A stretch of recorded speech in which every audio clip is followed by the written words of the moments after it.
உதகை சட்டப்பேரவை தொகுதியின் காங்கிரஸ் வேட்பாளர் மாற்றப்பட்டதற்கு எதிர்ப்பு தெரிவித்து அதிருப்தியாளர்கள் போராட்டத்தில் ஈடுபட்டனர். இதுகுறித்த கூடுதல் விவரங்களை செய்தியாளர் ஜான்சனிடம் கேட்கலாம். ஜான்சன், வேட்பாளர் மாற்றப்பட்டதற்கான எதிர்ப்பு தெரிவித்து என்ன மாதிரியான போராட்டம் அங்கு நடைபெற்றது?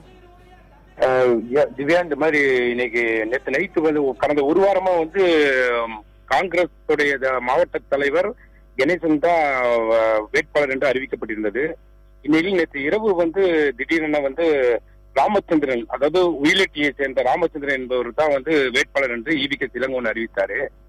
இதனைத் தொடர்ந்து குன்னூர் உதகை பகுதியில் பெரும்பாலான இடத்துல காங்கிரஸ்காரர் மத்தியில் அதிருப்தி ஏற்பட்டது.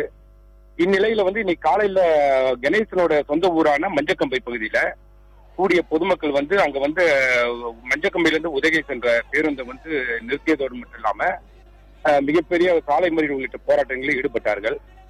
மேலும் இங்க உள்ள அவர்களுடைய ஆதரவாளர்களுடைய கடைகள்லாம் அடைக்கப்பட்டிருந்தது. இதைத் தொடர்ந்து போலீசாருக்கு தகவல் தாமதமா கிடைத்தனால ஏறக்குறைய 1.5 மணி நேரம் பக்கம் இந்த பேருந்து அப்படியே சிறைபிடிக்கப்பட்டிருந்தனால பயணிகள் பெருமளவுல பாதிக்கப்பட்டாங்க. இதைத் தொடர்ந்து ஊட்டி காந்தல்ல இருந்து வந்த போலீசார் இங்க இருந்து ஒரு 4-5 பேரை வேன்ல தூக்கி போட்டு போயிருக்காங்க. அவர்கள் மீது விசாரணை பண்ணி அவர்கள் நடவடிக்கை எடுக்கிறதா கூறியிருக்காங்க. ஜான்சன், கணேசனுக்கு பதிலாக ராமச்சந்திரன் வேட்பாளராக அறிவிக்கப்பட்டதற்கான காரணம் என்ன?